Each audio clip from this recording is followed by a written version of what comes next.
¿Qué tal? Les damos la bienvenida a todos y por supuesto a todas. En esta emisión les vamos a hablar de Pancho Villa y la leyenda negra en su primera parte. Que fue ignorante, que fue borracho, que fue sanguinario.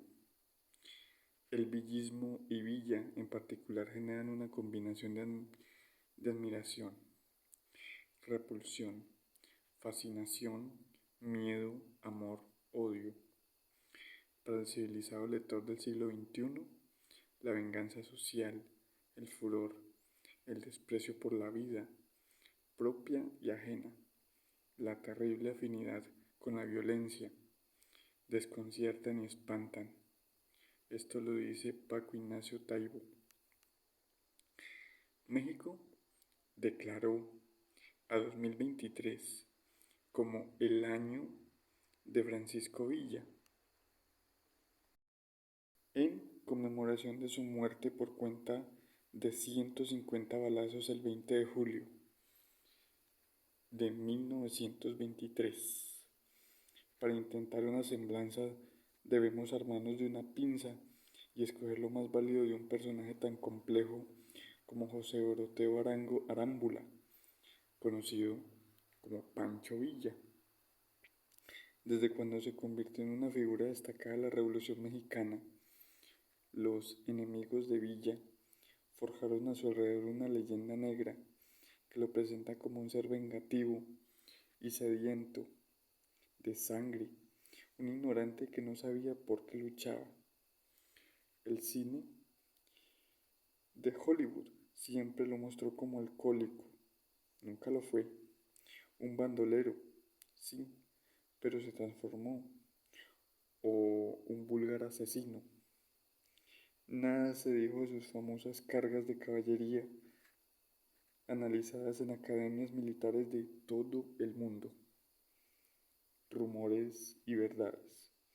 Los rumores han asegurado que Pancho Villa fue un gringo que cruzó la frontera para volverse cuatrero en México o que nació en Colombia. A partir de los años 60, muchos historiadores se dedicaron a rastrear archivos y entrevistar sobrevivientes de su tropa en busca del verdadero personaje. Nació el 5 de junio de 1878 en San Juan del Río, Durango, hijo de un aparcero al que perdió muy joven. No aprendió a leer, trabajó duro y dice que con 16 años mató a un terrateniente que intentó abusar de su hermana. Sobrevivió en las montañas del norte como cuatrero y evasor de la justicia. Se hizo albañil, arriero y criador de gallos finos.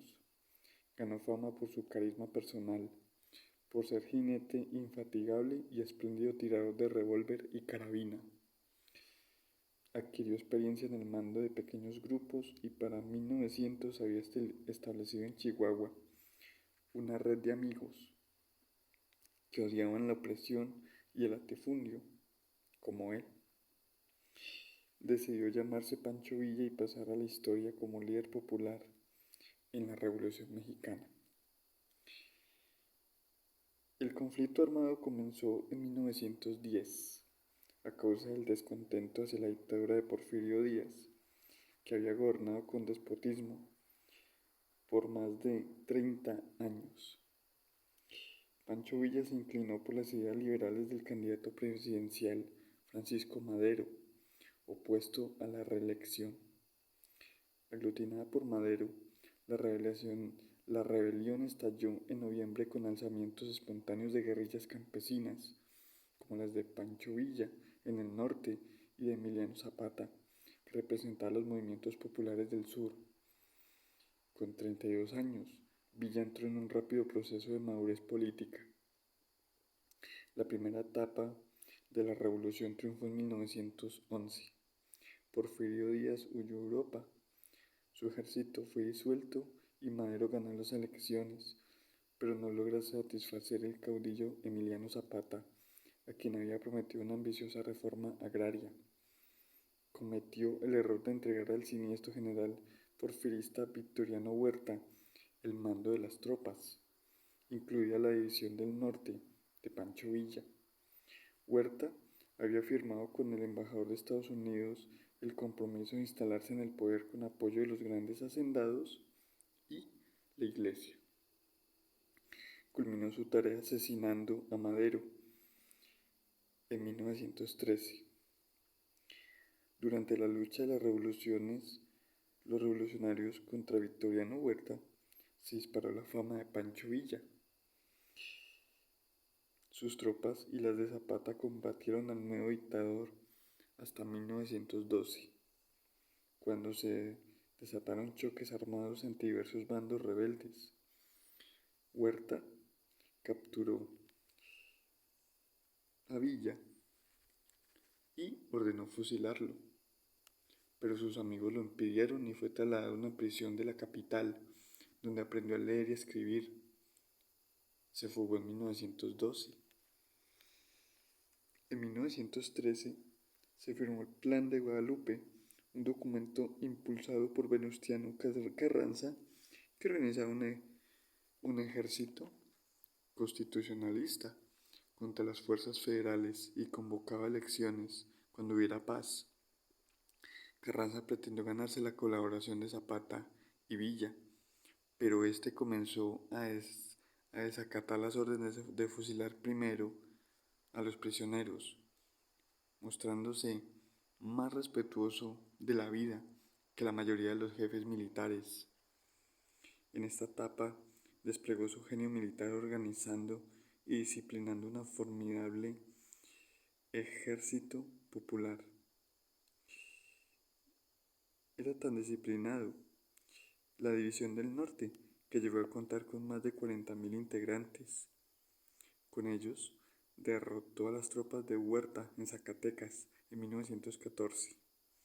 Tras la dimisión de Huerta aparecieron divergencias entre Carranza, Villa y Zapata, que buscaban un acuerdo en la Convención de Aguascalientes. Allí se consolidó el acercamiento entre los dos líderes agraristas, que se negaron a disolver sus ejércitos y a reconocer la autoridad de Carranza, quien decidió gobernar desde Veracruz. El punto culminante de la revolución fue la ocupación de Ciudad de México por las tropas de Zapata y Villa en diciembre de 1914. Nombraron un gobierno revolucionario, pero no supieron aprovechar el poder, ni trazaron un programa político que condujera a la revolución a un final victorioso. No buscaron alianzas con los sectores urbanos ni con el joven movimiento obrero mexicano. Villa regresó al norte y Zapata al sur, dejando el campo abierto a Carranza, que se instaló en la capital. Alcohol y mujeres. Hace más de un siglo que los enemigos de Villa lo pintan como un alcohólico, pero consta que era astemio y trataba de impedir que sus hombres tomaran. En varias ciudades hizo destruir los depósitos de licor. Pancho Villa y sus tropas cometieron macabros actos de violencia, especialmente en el estado de Chihuahua, incluyendo un rapto de ira que terminó con el fusilamiento de mujeres inocentes. Comenta Paco Ignacio Taibo. La barbarie, que siempre había estado en su cercanía, comenzaba a acercar a Pancho Villa, quien, sin voluntades moderadoras a su lado, no podía o no quería disiparla. A pesar de todo, insistía en que respetara a las mujeres. Cuando el periodista norteamericano John Reed le preguntó sobre las violaciones, Villa le respondió: «Usted ya tiene mucho tiempo con nosotros, amiguito. ¿Conoce a un padre, un hermano o un amigo de alguna mujer que yo haya violado?». Además, en su ejército la violación se castigaba con la muerte. Soldado en la División del Norte, acusado con pruebas de violación, es fusilado y punto, según Pedro Salmerón. No tuvo inconveniente en contraer muchos matrimonios legalizados, parece que 23. Sobra decir que tales prácticas son delitos en la actualidad, pero Villa interpretaba el amor formalizado por la religión como una prueba de respeto y lealtad. Siempre respondió por las esposas y los hijos. Otras complejidades de Villa merecen capítulo aparte, el cual será tema de nuestro próximo video, en nuestra próxima emisión. Dejamos este video hasta aquí para que ustedes puedan dar sus comentarios y los esperamos para una próxima emisión. Hasta la próxima.